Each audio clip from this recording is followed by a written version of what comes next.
अस्सलाम वालेकुम नाज़रीन, आप देख रहे हैं रियासत। मैं हूं डॉक्टर सजाद बुखारी। मुल्क भर में इंतखाबात की सरगर्मियां और उसके साथ साथ इलेक्शन कमीशन ऑफ पाकिस्तान की जानिब से स्क्रूटनी का अमल भी जारी है, जो कि 30 दिसंबर तक जारी रहेगा और 13 जनवरी तक फाइनल लिस्ट जो है वो आवेज़ा कर दी जाएगी। कौन कौन से कैंडिडेट होंगे जो मैदान में उतरेंगे। सियासी जमातों के मंशूर के हवाले से भी आज हम बात करेंगे, क्योंकि अब तक जो मेन स्ट्रीम पोलिटिकल पार्टीज हैं उनका मंशूर भी सामने नहीं आया है। और उसके साथ साथ हम बड़ी अहम जो डेवलपमेंट हुई है, इलेक्शन कमीशन ऑफ पाकिस्तान के उन जो 22 दिसंबर का फैसला है उसको पेशावर हाई कोर्ट के जज जस्टिस कामरान हयात मियां खेल ने मुअत्तल कर दिया है। लेकिन ये एक आर्जी रिलीफ मिला है, वक्ती तौर पर पाकिस्तान तहरीक इंसाफ को रिलीफ मिला है, लेकिन इसकी समाअत अब 9 जनवरी को होगी और ये डिवीजन बेंच पर मुश्तमिल होगी और अब फैसला इसके बाद आएगा। लेकिन एक कंफ्यूजन जो हमेशा की तरह बरकरार है कि एक सियासी जमात जो बार बार लेवल प्लेइंग फील्ड की बात करती है और सुप्रीम कोर्ट में भी वो दरखास्त दायर कर चुकी है जिसमें लेवल प्लेइंग फील्ड मांगा जा रहा है, और उसमें जो फरीक बनाया गया है वो चीफ इलेक्शन कमिश्नर को भी बनाया गया है कि उनके कागजात नामजदगी में हर्डल पैदा की जा रही। आज एक हैरान कुन तफसीलात में आपके सामने रखने जा रहा हूं कि पाकिस्तान तहरीक इंसाफ कागजात नामजदगी जमा कराने वालों में सबसे आगे है। और फिर एतराजात क्यों किए जा रहे हैं? अगर हम आपके सामने तादाद रखें तो पाकिस्तान तहरीक इंसाफ ने 859 बराह रास्त सीटों के लिए 2434 उम्मीदवार कागजात नामजदगी के साथ मैदान में उतार लिए हैं। मुस्लिम लीग नून के 2134 हैं, पीपल्स पार्टी के 1691 हैं। ये है जी हालात। और इंतखाबात को कंट्रोवर्शियल बनाने के लिए जो हथकंडों का इस्तेमाल किया गया, एक तो हमारा पॉलिटिकल कल्चर है, बदकिस्मती है, जब हमें नजर आ रहा होता है कि हमने परफॉर्मेंस नहीं दिखाई, हम डिलीवर नहीं कर पाए, तो इस तरह की बातें होती हैं। और दूसरी जानिब खुद एक पाकिस्तान तहरीक इंसाफ हमेशा ये कहती रही कि डिलेइंग टैक्टिक्स का इस्तेमाल किया जा रहा है इंतखाबात में, और अब हम खुद देख रहे हैं कि सबसे ज्यादा जो बड़े पेटिशनर हैं या बड़ी पेटिशंस जो हैं, सबसे ज्यादा जो पेटिशंस जो फाइल की जा रही हैं वो पाकिस्तान तहरीक इंसाफ की जानिब से की जा रही हैं। और जो लाहौर हाई कोर्ट का फैसला, जिसका सुप्रीम कोर्ट के 3 रुकनी बेंच ने जिसको मुअत्तल किया, बड़ी सरजनिश हुई और उसको बाकायदा तौर पर जो हमारे चीफ जस्टिस हैं उन्होंने और जो दो दीगर फाजिल जजेस साहिबान हैं उन्होंने बड़ी बरहमी का इजहार किया कि ये डेमोक्रेसी को और जमहूरियत को डिरेल करने को और जमहूरियत के लिए इंतहाई खतरनाक है और इंतखाबात के इल्तवा की किसी को भी इजाजत नहीं जाए। तफसीलन बात करेंगे, अपने मेहमानों का तारुफ करवाते चलें। हमारे साथ इस वक्त सैयद सिब्ते हैदर बुखारी साहब मौजूद हैं, आप रहनुमा हैं पाकिस्तान पीपल्स पार्टी के, बहुत शुक्रिया आपकी तशरीफ आवरी का। मलिक जावेद वैन साहब हमारे साथ मौजूद हैं, additional attorney general of Pakistan, आपकी भी तशरीफ आवरी का बहुत बहुत शुक्रिया। और उसके साथ साथ ताहिर नईम मलिक साहब, आपने हमें वीडियो लिंक से ज्वाइन किया है, आपका भी बहुत बहुत शुक्रिया। और सरदार मोहम्मद यूसुफ साहब हैं, साबिक विफाकी वजीर, आपका ताल्लुक PMLN से है, आपका भी बहुत बहुत शुक्रिया, आपने हमें ज्वाइन किया। सबसे पहले गुफ्तगू का आगाज़, क्योंकि कुछ टेक्निकलिटीज़ हैं, हम चाहते हैं मलिक साहब आपसे गुफ्तगू का आगाज़ किया जाए। इस फैसले को आप किस तरह देखते हैं और इस फैसले के हवाले से, क्योंकि कहा जा रहा है कि ये एक आर्जी रिलीफ है, तो इसका जो डबल बेंच होगा या डिवीजन बेंच होगा वो इस फैसले में कितना टाइम लगा सकता है, क्योंकि इंतखाबात तो बहुत करीब हैं। बिस्मिल्लाहिर्रहमानिर्रहीम, शुक्रिया डॉक्टर साहब। डॉक्टर साहब, चूँकि ये मैटर अभी सब जुडिस है कोर्ट पे, इसके मेरिट्स पे तो ज़्यादा बात नहीं की जा सकती, लेकिन लग ये रहा है कि ये 9 तारीख को जब इसकी हेयरिंग होगी तो उसी दिन डिसाइड हो जाएगा। तो आज जो इंटरम रिलीफ है वो बज़ाहिर 9 तारीख तक का उसका कहा गया है कि वह उस 9 तारीख तक फील्ड में है। 9 को यकीनन ये मेरिट पे डिसाइड होगा, क्योंकि उनके इंट्रा पार्टी इलेक्शन में सियासी जमात बेज़ाब्तगियाँ थीं और मेरे ख्याल में इलेक्शन कमीशन ऑफ पाकिस्तान ने 32 सवालात बनाकर इनको दिए थे, जो इन्होंने जवाबात भी जमा कराए। अब वो हाई कोर्ट ने किस अंदाज में उस केस को देखना है वो अभी, चूँकि मैटर सब जुडिस है और मुमकिन तो आप सुप्रीम कोर्ट भी आ सकता है, इसलिए मेरे ख्याल में इसके मेरिट्स में हमें बात हम मेरिट से हट के भी अगर इस पर थोड़ी लीगैलिटीज से हट के भी अगर हम थोड़ी बात करें तो पाकिस्तान तहरीक इंसाफ जो हमेशा से इन शुकूक व शुबात का इजहार करती रही है और बार बार जो है इलेक्शन के इल्तवा की जिम्मेदारी बाकी फरीकैन पर रखती रही है, तो आपको नहीं लगता कि इतनी ज़्यादा जो है दरख्वास्तों का एक भरमार हमें नज़र आती है और एक आइनी इदारा है, खुद मुख्तियार इदारा इलेक्शन कमीशन ऑफ पाकिस्तान, उसके फैसलों पर बिल्कुल जो है ना वो अमल दरामद। देखें डॉक्टर साहब, मैं जो ये देख रहा हूँ तारीखी इलेक्शन होता हम देख रहे हैं, जितना आपने फिगर बताया ये पाकिस्तान की तारीख में आज तक इतने नॉमिनेशन फॉर्म जमा नहीं हुए। एक तरफ तो शोर मचाया जा रहा था कि हमें लेवल प्लेइंग फील्ड नहीं मिल रही, हमारे नॉमिनेशन फॉर्म जमा नहीं हो रहे, और अब आपके सामने जब फिगर आया है, इतना बड़ा फिगर जो है, मेरा नहीं ख्याल इनका कोई ऐसा बंदा जो थोड़ा सा समझ बूझ रखता हो वो पीछे रह गया हो। नॉमिनेशन पेपर सब ने जमा करा दिए हैं। तो इससे बड़ी लेवल प्लेइंग फील्ड और क्या हो कि आपको बड़ी फेयर अपॉर्चुनिटीज़ दी गई हैं, सारा कुछ दिया गया है।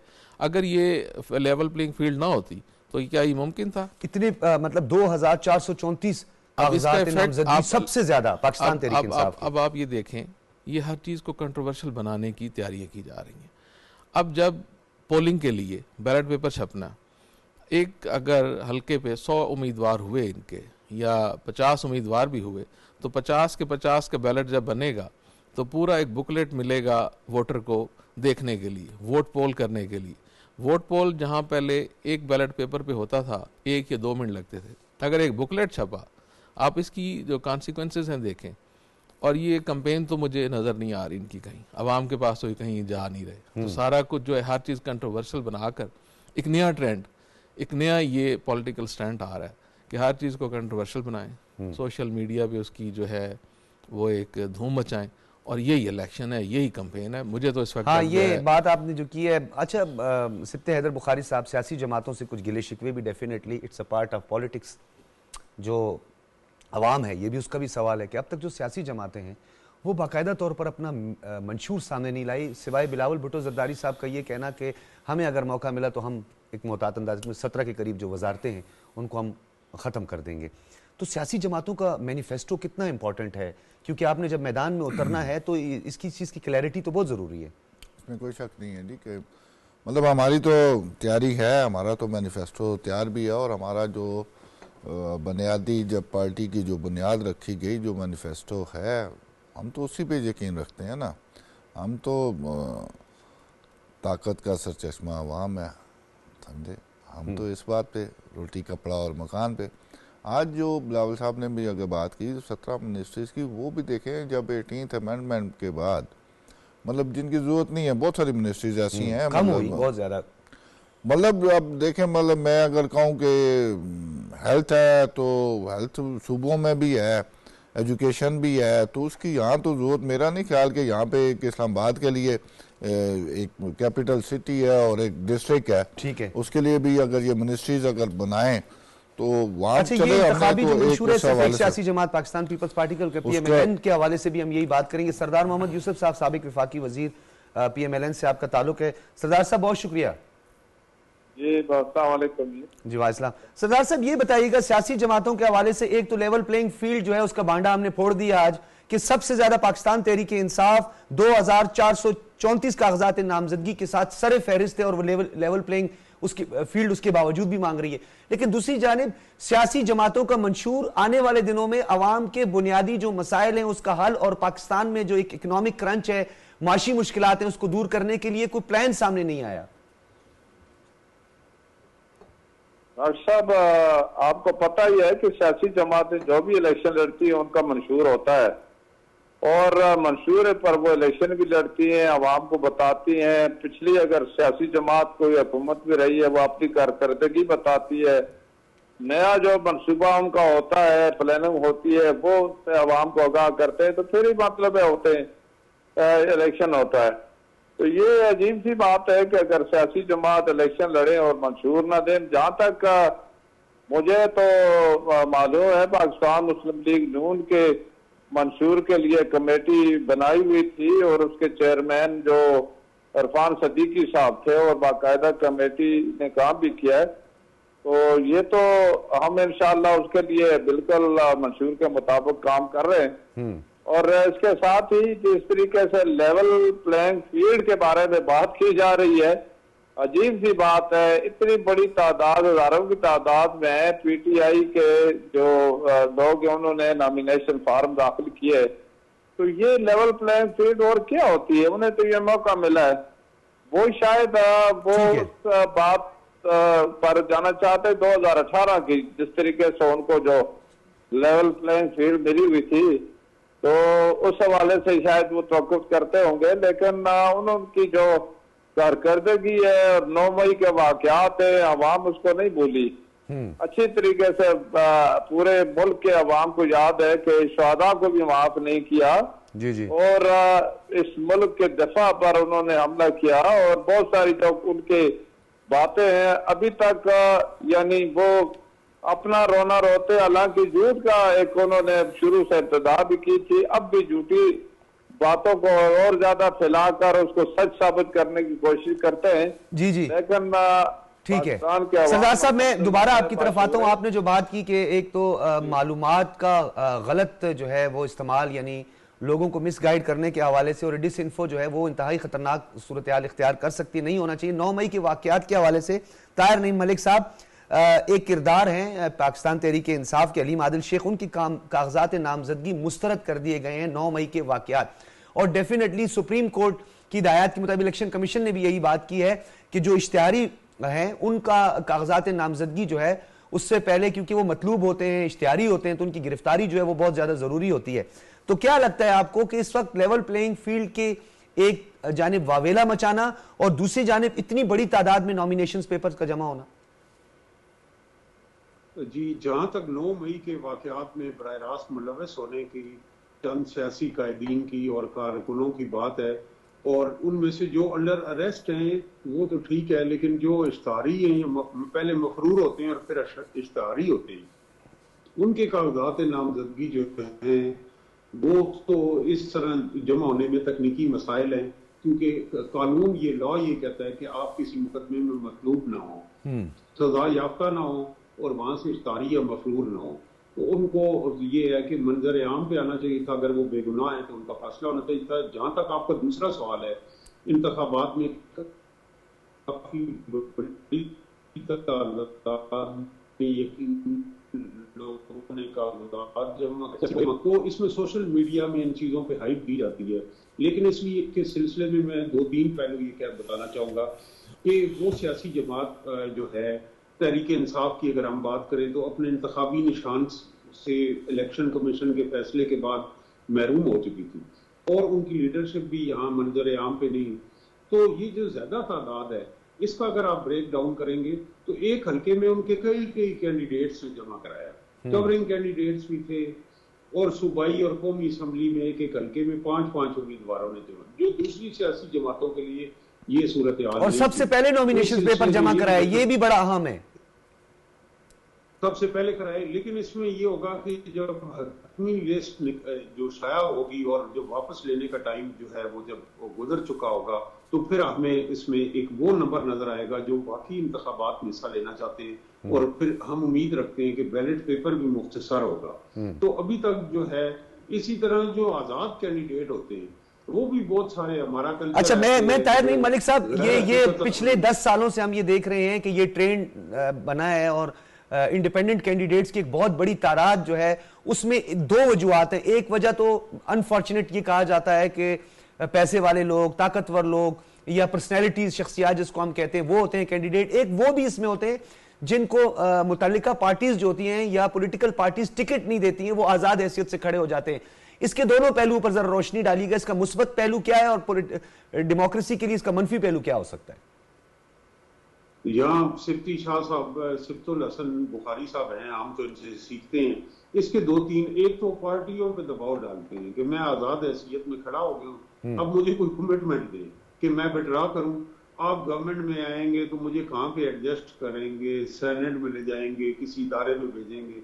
और दूसरा ये है कि बहुत सारे आजाद कैंडिडेट्स होते हैं जिनका किसी दूसरी सियासी जमात से ताल्लुक नहीं भी होता, और मकामी सतह पे कोई समाजी या शख्सियात होती है जो, उनका भी मकसद ये होता है कि सारे कैंडिडेट्स उनके दरवाजे का रुख करें, और फिर इस दौरान उनकी वैल्यू बढ़े कि आज ये आ रहे हैं, वो किसी के हक में दस्तबरदार हो जाते हैं। तो जब भी इलेक्शन होते हैं इस फेज में उम्मीदवारों की तादाद बहुत ज्यादा होती है, और हमें अवाम को, मैं आपका ये ने बड़ा अच्छा सवाल किया, आपके इस प्रोग्राम के तवसत से अपील करना चाहता हूँ कि आजाद उम्मीदवारों को वोट मत दें, वो कल करेंगे मैं तो आजाद था, मैं इस पार्टी में। ये जो आपने बात की इसके भी 2 पहलू है ताहिर नईम मलिक साहब, ये तो कहा ही नहीं जा सकता कि वोट ना दें, ये तो वोटर की मर्जी है, ये तो वोटर की मर्जी है ताहिर नईम मलिक साहब कि वोट वो दें या ना दें, अपनी जिस शख्सियत से वो मुतासिर हैं, उसकी आइडियोलॉजी से मुतासिर हैं, या वो समझते हैं कि वो कॉम्पिटेंट है, तो ये तो वोटर का राइट है कि रायदही है, वो इस्तेमाल है, वो जिसे वोट देना चाहे।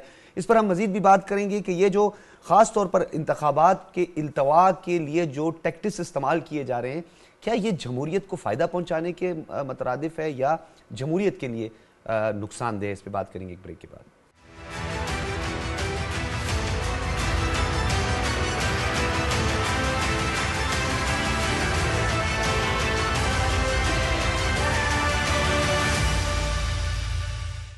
वेलकम बैक नाजरीन। इंतखाबी मंशूर जो कि सबसे ज़्यादा अहम है और कोई भी सियासी जमात के लिए इंतहाई अहमियत का हामिल होता है और आवाम मुंतज़िर होती है कि उनके मसाइल का हल, सदबाब, उसका इलाज सियासी जमातें किस तरह करने जा रही हैं। अभी तक इसमें एक ताखीर जो है वो देखने में आई है। खुर्रम हमीद रोखड़ी साहब से भी इसी हवाले से बात करेंगे। आप रहनुमा इस्तेहकाम पाकिस्तान पार्टी के। बहुत शुक्रिया रोखड़ी साहब। बहुत शुक्रिया सर। बहुत शुक्रिया। रोखड़ी साहब ये बताइएगा, यही सवाल हमने PMLN और पाकिस्तान पीपल्स पार्टी से भी किया है, अब तक जो सियासी जमातें हैं एंड मैं ये कहूंगा कि इस्तेहकाम पाकिस्तान पार्टी भी इसी हवाले से अभी तक मैदान में नहीं उतरी है कि उसका कोई सियासी मंशूर, कोई लाए अमल, कोई फ्यूचर प्लानिंग जो है वो सामने आ सके। ओवरऑल जनरल एक तासुर तो मौजूद है कि तमाम सियासी जमातें अवाम के बुनियादी मसाइल हल करना चाहती हैं। नहीं पता नहीं क्या मसाइल हल करना चाहती हैं हाल लोग। और सर कहती हैं ना सियासी जमातें तो आकर अपने जलसों में यही कहती हैं, मसाइल हल हमने करने होते हैं ना, तो बहुत सारे मसाइल हम हल कर चुके होते। देखिए डॉक्टर साहब, बात यह है कि पार्टीज कमजोर हैं। जो पार्टी का नजरिया होता है ना कि पार्टी फलानी पार्टीज कमजोर है, नाम है। पार्टीज में शख्सियात हैं, वो मजबूत हैं। पार्टीज का जो एक अपना ढांचा होता है वो निहायत कमजोर है तमाम पार्टीज का। या एग्जेजरेशन होती है, ऐसी बातें की जाती हैं, ऐसे कलाबे में लाए जाते हैं जो कि मेरे ख्याल में कोई भी मुल्क पूरा नहीं कर सकेगा। ये फर्स्ट वेव कंट्री भी शायद उसको पूरा ना कर सकें। या वो बातें की जाती हैं मंशूर वगैरह वाली। हमारे पास कहानियां, हम उस तरफ ना जाएं।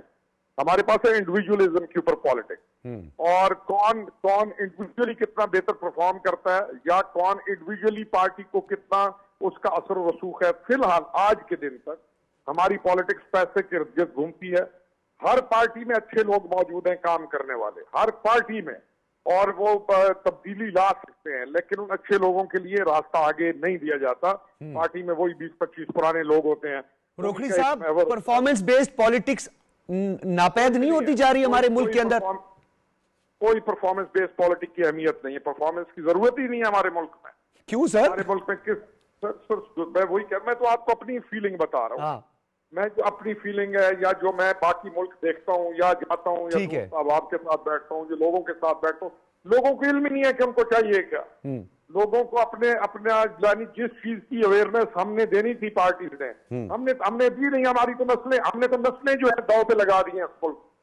तो अब हम देखते हैं कि हमें आगे करना क्या चाहिए। देखिए डॉक्टर साहब, हमें एक स्ट्रॉन्ग मुईशत की जरूरत है। मुझे किसी ने कल कहा तालीम पहली अवलीन सूरत है। मेरे गांव के अंदर मैं कहा था, मैंने कहा तालीम से पहले पैसे की जरूरत है। हाँ, ये मैं रोखड़ी साहब दोबारा जब आपकी तरफ आऊंगा, ये आपका एक बड़ा अहम नुक्ता है, इसको मैं आगे बढ़ाऊंगा कि पूरी दुनिया में जो डेमोक्रेटिक नॉर्म्स की बात की जाती है, डेमोक्रेटिक स्टेट की बात की, उसके स्ट्रक्चर की बात की जाती है, तालीम और सेहत तो जो है वो तो रियासतों ने, हुकूमतों ने जो है उनकी अवलीन तरजीह और फराइज में शामिल है कि वो मुफ्त फराहम करें। आज तक इस बुनियाद पर हमारे मुल्क में भी सियासत होती है।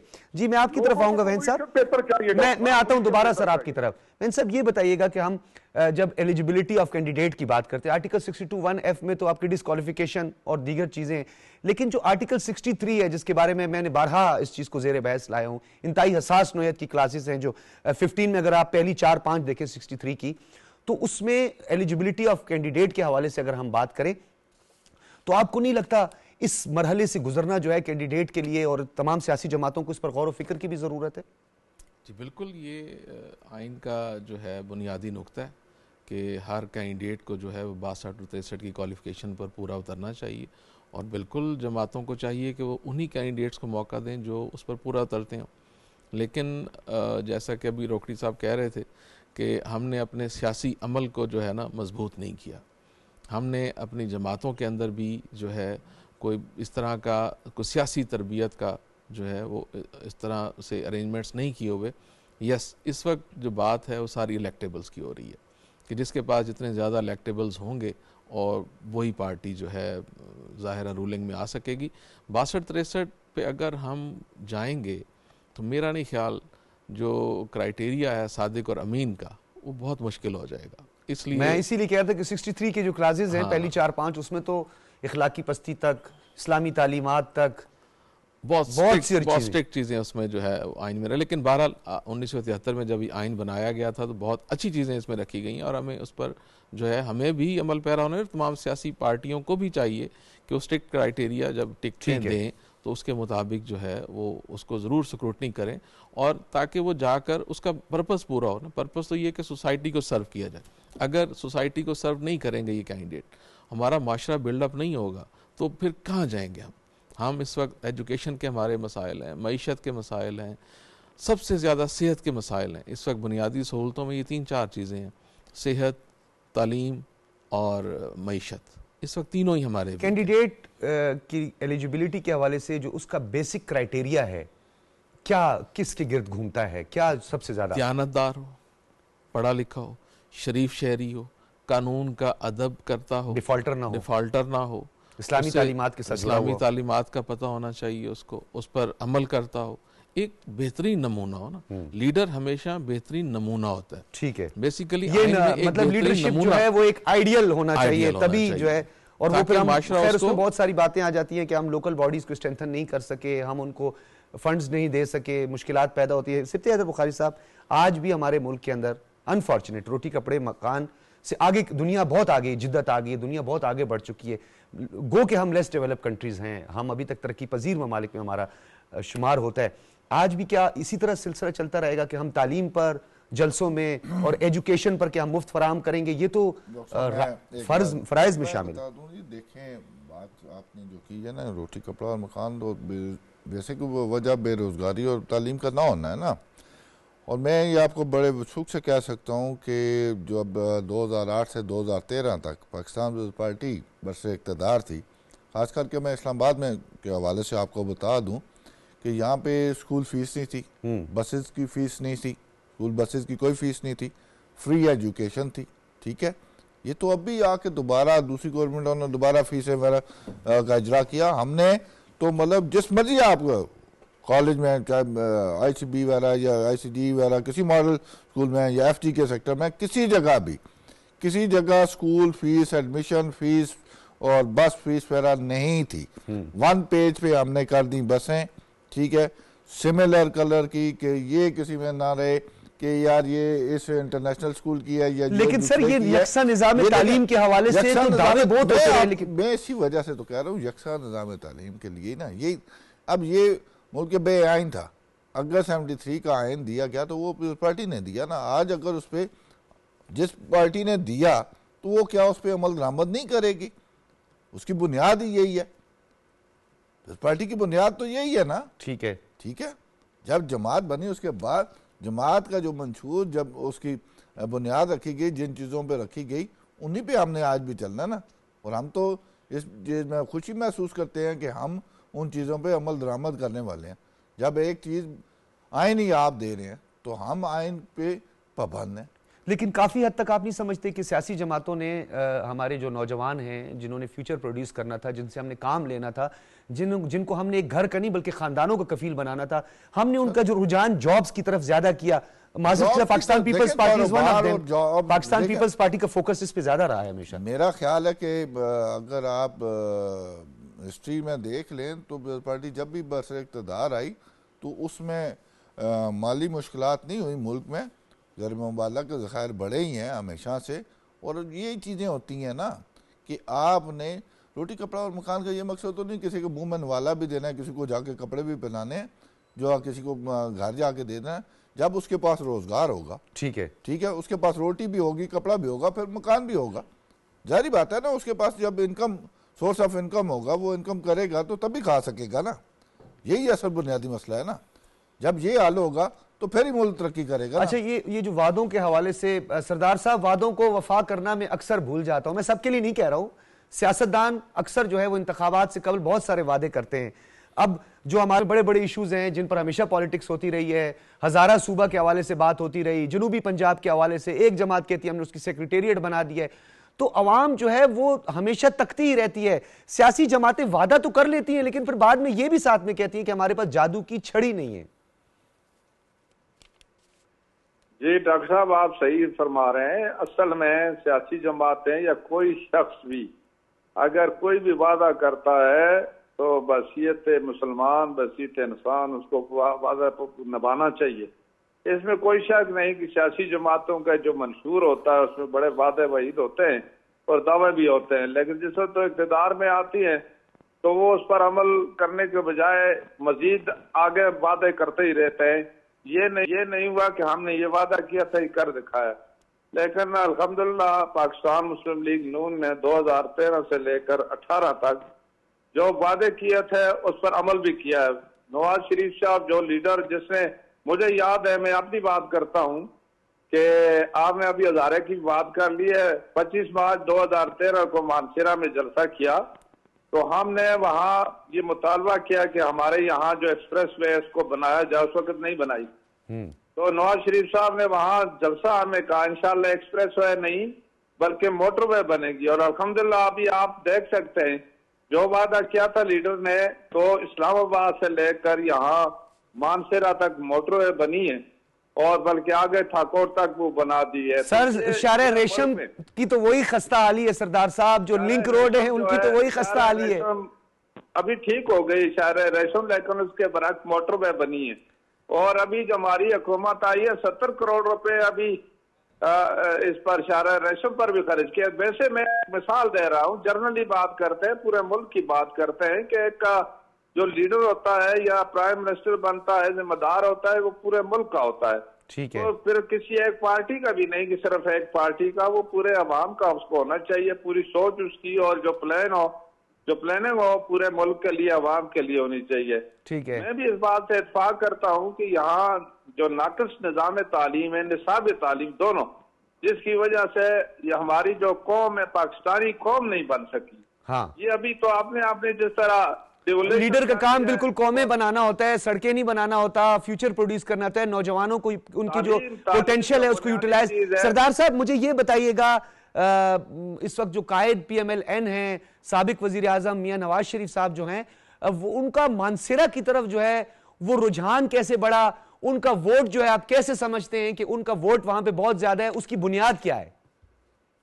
देखिए जी, वैसे भी आपको पता है कि हजारा वो कहता है जो मुस्लिम लीग का हमेशा से गढ़ रहा है जी, और ये आज नहीं है, 1947 से मुस्लिम लीग के हवाले से हजारा में अक्सर हमेशा मुस्लिम लीग कामयाब होती रही है। तो जो नवाज शरीफ साहब का यहाँ पर जो इस्तीफा इलेक्शन लड़ने के लिए कागजात जमा किए, लोगों ने बड़ा इसको वेलकम किया और उसकी सबसे बड़ी वजह है उन्होंने कारकर्दगी की। यहाँ पर बाकायदा आप मानसरा की बात करें, मोटरवे जो मैंने कहा, एक बात हुई है, यहाँ पर यूनिवर्सिटी उन्होंने दी है, यहाँ उसके साथ गैस, यहाँ पर वाटर सप्लाई स्कीम तकरीबन 18 अरब रुपए की उन्होंने इसकी मंजूरी दी है।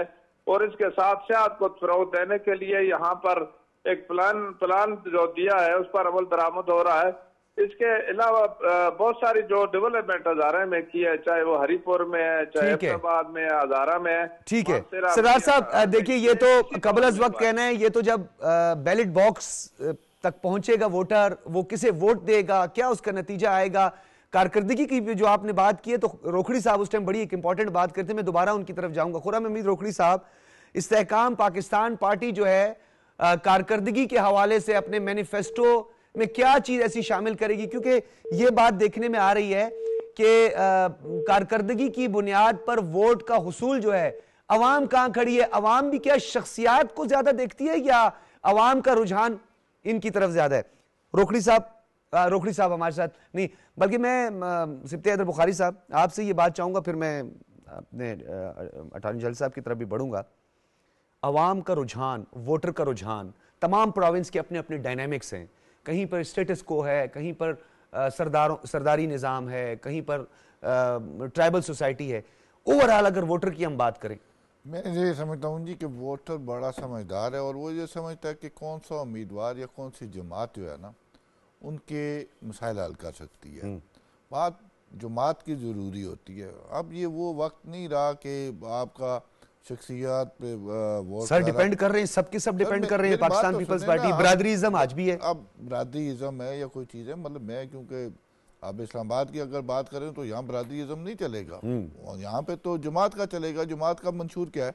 हाँ। और शख्सियत का चलेगा, शख्स का भी चलेगा कि आया कि उसने जब वो किसी लायक रहा, उसने क्या डेवलपमेंट की, उनके क्या लोगों के मसाइल हल किए या नहीं किए। लोग ये देखते हैं ना, लोग अपनी ज़ात को भी देखते हैं ना, मुल्क के साथ साथ अपनी ज़ात को भी देखते हैं यहाँ अब देखें, अब वो चीज़ें नहीं रही कि आपका अब सोशल मीडिया सारी चीज़ें अब ये समझते हैं। वो मतलब कहीं अगर हमारे कुछ इदारे किसी को बेवकूफ़ बनाने के लिए या साबका जो हुक्मरान थे उनके जो लॉलीपॉप उन्होंने दिए थे, तो मतलब एक नेचुरल सी बात है डॉक्टर साहब। बात ये होती है कि मतलब मैं ये रोज़ चाय पीता हूँ, तो एक दिन दूसरी चाय कोई आती है, ग्रीन टी आती है, तो मैं कहता हूँ यार एक बार इसका भी टेस्ट कर लूँ। तो इसलिए जो आप वोटर को कह रहे हैं, मतलब वोटर ने ये समझा था ना कि 2018 वाले में ये समझा था कि मुस्लिम लीग या पीपल्स पार्टी ये तो दोनों को देख लिया एक तीसरे को, मगर वो चांस दिलवाया गया, मगर वो नाअहल थे। तो इस वजह से अब वो लोग ये समझ गए हैं कि यार ये इनके बहकावे में दोबारा नहीं आना, या किसी के भी वो देखेंगे कौन सी जमात या कौन सी जमात का नुमाइंदा उनके मसाइल हल कर रहा है। अच्छा रोखड़ी साहब, जिस तरह सिब्ते हैदर बुखारी साहब जो हैं वो विफाक का और विफाकी दारुल हुकूमत का जो वोटर है उसकी एक साइकी के हवाले से भी बात कर रहे थे, लेकिन आपने कुछ देर पहले जो बात की थी कारकर्दगी के हवाले से, माजी में पाकिस्तान में ही होता रहा है, किसी और मुल्क में नहीं हुआ कि लाकर बड़े बड़े कागज जो है वो रख दिए जाते थे कि हमने ये काम किया, ये लेजिस्लेशन की, ये डेवलपमेंट वर्क किया। आज थोड़ा सा रुझान सोशल मीडिया ने थोड़ा सा चेंज कर दिए हालात को। मेरा लीडर अच्छी तकरीर करता है, मेरा लीडर बड़ा अच्छा दूसरे को जो है गैर इखलाकी जुबान इस्तेमाल करता है, मेरा लीडर जो है वो उसका बयानिया है। कारकर्दगी या बयानिए के हिसाब से आगे बढ़ना चाहिए? खुर्रम हमीद रोखड़ी साहब, कैन यू हियर मी? जी, खुर्रम हमीद रोखड़ी साहब से प्रोड्यूसर साहब जरा दोबारा राब्ता कीजिएगा। अब तो गो कि हम आपसे कानूनी ही बात करना चाहेंगे, कानून के हवाले से बात करना चाहिए। राइट ऑफ सिटीजन की हम बात करते हैं, जो शहरी हुकूक के हम हवाले से हम बात करते हैं, तो शहरी हुकूक और जो रियासती जिम्मेदारियां हैं उसमें जरा कुछ चीदा चीदा नुकात पे जरा रोशनी डालिएगा। रियासत की अव्वल जिम्मेदारी है कि फ्री एजुकेशन सबको दे। ठीक है, इस वक्त हम दुनिया में नंबर 1 हो चुके हैं। हमारे 2.5 करोड़ बच्चे इस वक्त मुल्क से, स्कूल से बाहर हैं हमारे मुल्क के, तो ये हमारा इस वक्त प्राइम इशू है। 2.5 करोड़ बच्चों का मतलब है कि एक जनरेशन जिन्होंने आगे इस मुल्क को संभालना है, वो तालीम। मैं माजरत अगर आपको रोखड़ी साहब को इन्वॉल्व कर दूं। रोखड़ी साहब, आप मुझे सुन पा रहे हैं? जी जी बिल्कुल। जी खुर्रम रोखड़ी साहब, ये बताइएगा कि हम कारकर्दगी की बात कर रहे थे, कारकर्दगी या बयानिया, क्योंकि सोशल मीडिया थोड़ा सा डिसइंफो से लोगों को काफी तौर पर ज़हनी तौर पर मुंतशिर कर चुका है, तो क्या लगता है आपको कि कारकर्दगी या बयानिया चलेगा? दोनों नहीं चलते। कारकर्दगी देखना कौन है, एक मजेदार तरीका है हमारा कि जिस टाइम पे हमें काम करना होता है, यानी मैं एक सीट पे हूँ, मैं उस वक्त क्या कर रहा हूँ, और जब हट जाता है हुकूमत से तो उस वक्त बयानिया एक ऐसा दिया जाता है कि वो तमाम अपनी की हुई बुराइयां या नालायकियां हर चीज छुप जाती है। इतने खतरनाक बयानिए बनाए जाते हैं, इतनी असुए करना, हमारे पोलराइजेशन को बढ़ाकर किसी तरह भी ले जाना।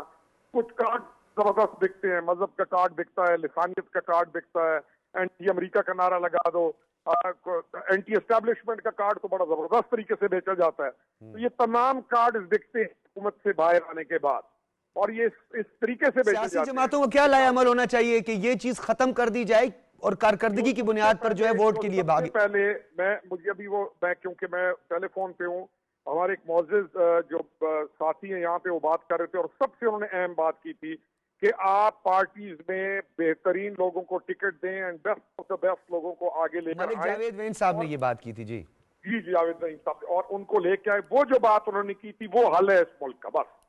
ठीक है, मैं चाहूंगा सरदार साहब, खुर्रम हमीद रोखड़ी साहब का ये नुक्ता कि सियासी जमातें जो हैं वो अहल लोगों को, कॉम्पिटेंट लोगों को, विजनरी लोगों को जो डिलीवर कर सकते हैं, जिनका एक एक्सपीरियंस्ड है, उनको ज्यादा से ज्यादा टिकट दें, ना कि ये बयानिए और दौरानिए में पड़े रहें। बिल्कुल, मैं भी इस बात से इत्फाक करता हूं कि देखें, ऐसे लोग जो इस लियत रखते हों, जो तजर्बाकार लोग भी हों और जिनका विजन भी लोगों तक इस आवाम की फलाह बहबूद के लिए जो सोच भी रखते हों और जिनका किरदार भी हो, ये सारी जो चीजें हैं उनको मद्देनजर रखते हुए मेरिट पर टिकट भी देने चाहिए और मेरिट पर लोग मुंतखब भी करने का लोग आवाम को मौका देना चाहिए। अगर मेरिट पर कोई आता है, कोई अच्छा काम करता है, एक अच्छा मॉडल है, तो जाहिर है कि लोग उसको भी देख कर फैसला करते हैं। लेकिन सिर्फ और सिर्फ ये नहीं देखना चाहिए कि इलेक्टेबल है तो बस उसको टिकट दे दिया जाए। बाकी जो कोई कारकर्दगी या सारा उसका जो करेक्टर है उसकी तरफ भी नहीं देखा जाता। हालांकि ये सारी चीजें आइन में भी मौजूद है। आइन के मुताबिक का जो एक कैंडिडेट का एक मेयार है उसको बरकरार रखते हुए ये फैसले होने चाहिए। अब बात ये है कि सियासी पार्टियां जितनी भी, आपको पता है जमहूरियत कब चलने दी किसी ने, जब भी अगर 73 का आइन बना है उसके बाद। सरदार साहब ये दोनों गिले मौजूद हैं, जमहूरियत का शब खून और सियासी जमातों के अंदर जमहूरियत। हाँ, सियासी जमातों के अंदर भी जमहूरियत नहीं है। इंट्रा पार्टी जो इलेक्शन होते हैं आप खुद देखें उनकी क्या सूरत हाल होती है। अभी हालिया जो पीटीआई का इलेक्शन हुआ है वो भी आपके सामने मिसाल है, और इलेक्शन कमीशन ने फैसला दिया। अब जो फैसला दिया उन्होंने सारी चीजें देखकर फैसला दिया है ना, अब उसका एतराफ भी तो करना चाहिए। अब ये सारी जो चीजें अगर इसी तरीके से चलती रहेंगी तो जमहूरियत किस तरह मजबूत होगी। जमहूरियत को मजबूत करने के लिए सारी इन चीजों पर पहले अमल होना चाहिए।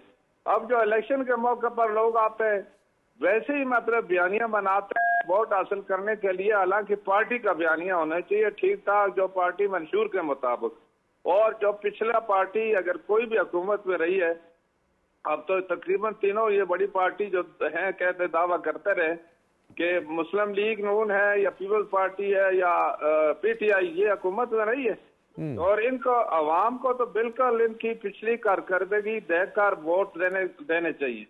और जिन्होंने डेवलपमेंट की है या मुल्क के इस्तेकाम के लिए, दिफा के लिए और मुल्क के निज़ाम को बेहतर करने के लिए, इदारों को मजबूत करने के लिए या तालीम या सेहत के, ये सारे जितनी चीजें इनको देखकर अवाम को वोट उसके मुताबिक देने चाहिए। ठीक है, तो बिल्कुल सही सरदार साहब, आपका नुक्ता आ गया कि कारकर्दगी की बुनियाद पे वोट देना चाहिए। जिन्होंने महज खोखले नारे जो हैं उस पर, जी महज खोखले नारे नहीं होने चाहिए। मैं वैन साहब आपकी तरफ आऊंगा, बड़ी एक अहम बात कर रहे थे उस वक्त भी, आईनी बहरान की जिम्मेदारी जो है वो क्या जो सियासी जमातें हैं वो मुबर्रा तो नहीं है। आईनी बहरान तो बाज़ औक़ात हमारी वजह से ही, क्योंकि जो अदलिया है वो बार बार कहती रही है कि जो आपके पार्लिमानी मसाइल हैं वो पार्लियामेंट के अंदर बैठ के एक कंसेंसस के साथ उनको हल किया जाए। आज भी इंतखाबात हो रहे हैं और ये तीसरा इलेक्शन हम देख रहे हैं कि जो सुप्रीम कोर्ट पर और अदलिया पर बहुत ज्यादा बर्डन है और अदालतों से रुजू किया जा रहा है, जबकि इलेक्शन कमीशन ऑफ पाकिस्तान एक आईनी इदारा है। देखें, सुप्रीम कोर्ट तो 12 दफ़ा ये कह चुकी है कि पार्लियामेंट को अपने मसाइल खुद हल करने चाहिए, पार्लियामेंट के मसाइल सुप्रीम कोर्ट नहीं आने चाहिए।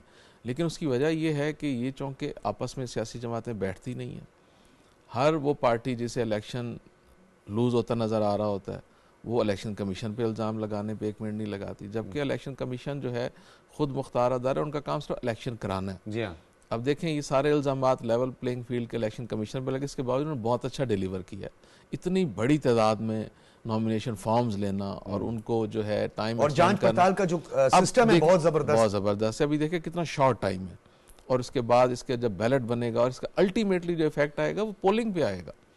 आप देखिएगा कि इस बैलेट पेपर बड़ा होने की वजह से पोलिंग पे टाइम ज्यादा कंज्यूम होगा, एक वोटर ज्यादा टाइम। अच्छा, जिस इलेक्शन कमीशन पर जिम्मेदारी डाली जा रही है, और आज पेशावर हाई कोर्ट में भी जिस तरह बैरिस्टर अली जफर ने चीफ इलेक्शन कमिश्नर को इसका फरीक बनाकर कहा कि वो इसमें रुकावट पैदा करें, वही election commission of Pakistan 2434 documents को एंटरटेन करता है और वो कागजात नामजदगी जमा होते हैं और उनको हर तरह का फैसिलिटेट संडे को भी किया गया। Saturday Sunday time of days थे, एक्सटेंड करके इनको फैसिलिटेट किया गया। इनका कोई एक ऐसा कैंडिडेट नहीं रह गया जो ये कहे कि मेरे कागजात जमा नहीं हुए।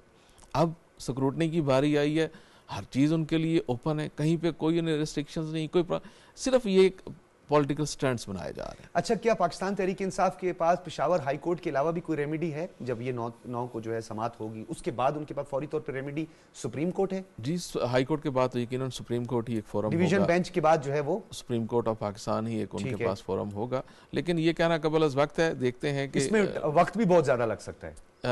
9 तारीख को जो है पेशावर हाई कोर्ट इस पर क्या अपना जो है इस स्टे ऑर्डर को एक्सटेंड करते हैं, उस दिन ओरिजिनल मैटर डिसाइड करते हैं। लेकिन ये सारी चीज़ें खुदा ना खास्ता, अल्लाह ना करे, इलेक्शन डिले का सबब ना बने। अदरवाइज तो कोई ऐसा नहीं है, ऐसा तो खैर बिल्कुल तासुर मौजूद ही नहीं है कि किसी तरह भी इलेक्शन का इल्तवा जो है, जबकि हमारे जो सुप्रीम कोर्ट के 3 रुकनी बेंच ने लाहौर हाई कोर्ट के फैसले तो जिस तरीके से कहा कि एक जज साहब के बड़ी बरहमी और साथ साथ जो पिटिशनर थे उस वक्त उमैर न्याजी, उनको भी जो है उन्होंने तौहीन अदालत का नोटिस जारी किया। इसमें तो अब इल्तवा पे किसी को बात ही नहीं करनी चाहिए, नो डाउट कि अब इंतखाबात बर वक्त होंगे 8 फरवरी बरोज़ जुमेरात। सिब्ते हैदर बुखारी साहब, सियासी जमातें अफ़ाम व तफ़हीम के अमल को, पाकिस्तान पीपल्स पार्टी जो है वो मिसाक जमहूरियत वाली जमात, पाकिस्तान पीपल पार्टी कभी भी तनाज़ात में नहीं पड़ी, तो ये सियासी जमातें अवाम के मसाइल को हल करने की बजाय आपस में ही बहुत ज्यादा एक दूसरे पे इल्जामात की सियासत। नहीं, ये हमारा कल्चर ही नहीं है जी, हमारी जमात का ये कभी कल्चर नहीं रहा। अगर आप ये देखें कि 2014 में भी अगर आप देखें ना कि खान साहब, जैसे आप लोग भी लेवल प्लेइंग फील्ड की बात करती थी, बलूचिस्तान में इतने बड़े बड़े जलसे करके आप लोग, बात तो सुने ना, जब 2014 में भी खान साहब ने यहाँ धरने देना शुरू किए थे और सारी चीज़ें की थी, तो तब भी हमने उनका साथ नहीं दिया था। हमने एक जमहूरी निज़ाम को चलाने के लिए हमेशा हमारी लीडरशिप ने कुर्बानियाँ दी, शाते नोश की, सिर्फ मुल्क में जमहूरी सेनेट में थोड़ा सा साथ दिया था। नहीं, हमने किसी का सेनेट में साथ नहीं दिया। देखें ना, हमारे सेनेट में साथ होता तो आज यूसुफ रजा गिलानी साहब चेयरमैन होते। क्या ख्याल है आपका? अगर हमने साथ दिया होता या हमारा साथ इख्तिलाफ किया नहीं, देखें हमारी मेजॉरिटी हमारी थी, ठीक है, तो मेजॉरिटी को माइनॉरिटी में कर दिया गया। हम तो इस चीज़ का आज भी गिला करते हैं और सारी बात है, हमारी मैटर आज भी कोर्ट्स में चल रहे हैं। खैर हमने तो हमेशा कोशिश की, ठीक है, कि फ्री एंड फेयर इलेक्शन हो।